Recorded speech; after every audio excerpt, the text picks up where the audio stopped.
want to touch on the fire retardant side of it, though, of the fabric itself. Can you go Mhm. through that? Yeah, so our fabric comes in a standard option or a fire retardant option, and that's usually what's required on these sites is this fire retardant fabric.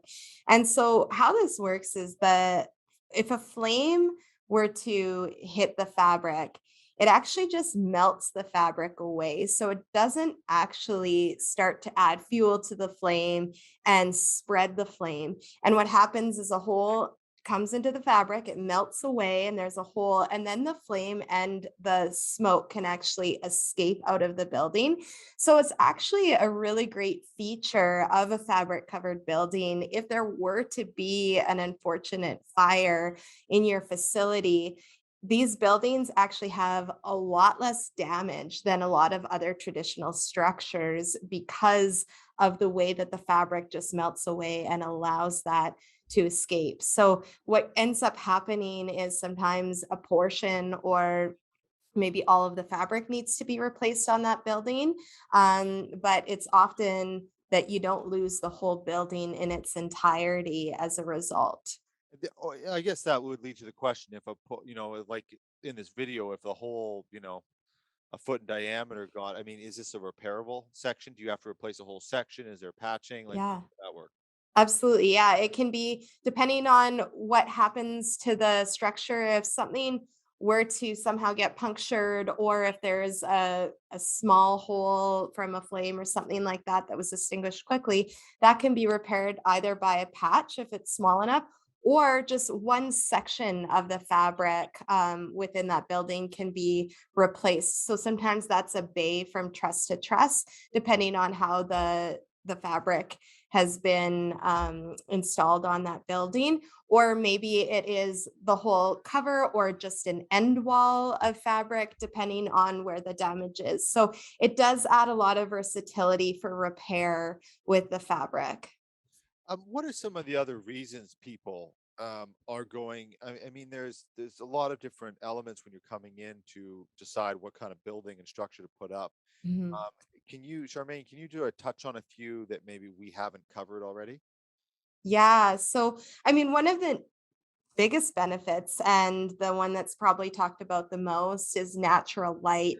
These covers are translucent.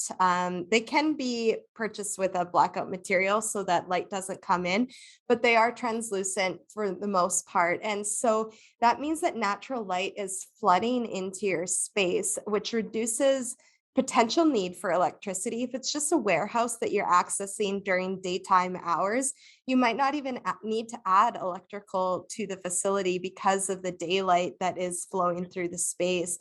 Or it just adds to the environment, making it a more comfortable environment, a brighter environment, a more airy space, as well as it's actually safer in a lot of ways. Instead of having pockets, dark pockets within a workshop, you now have light throughout the whole place during daytime hours. So that's one of the main benefits of these facilities of why you would go with fabric, the fire retardancy, as well as then corrosion.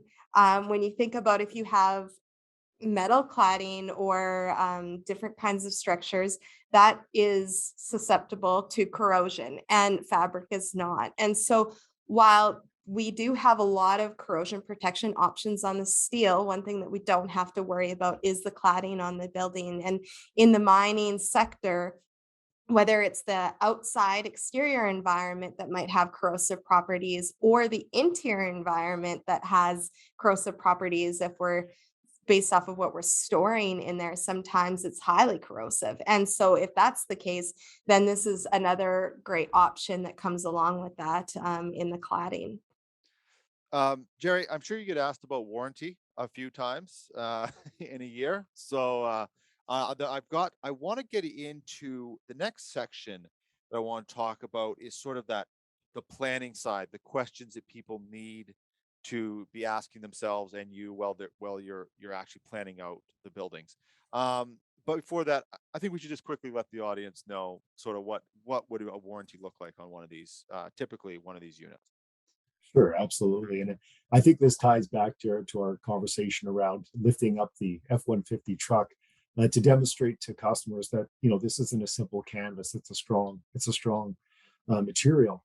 And so with that, then you're right. We get many questions as to what is the warranty for this?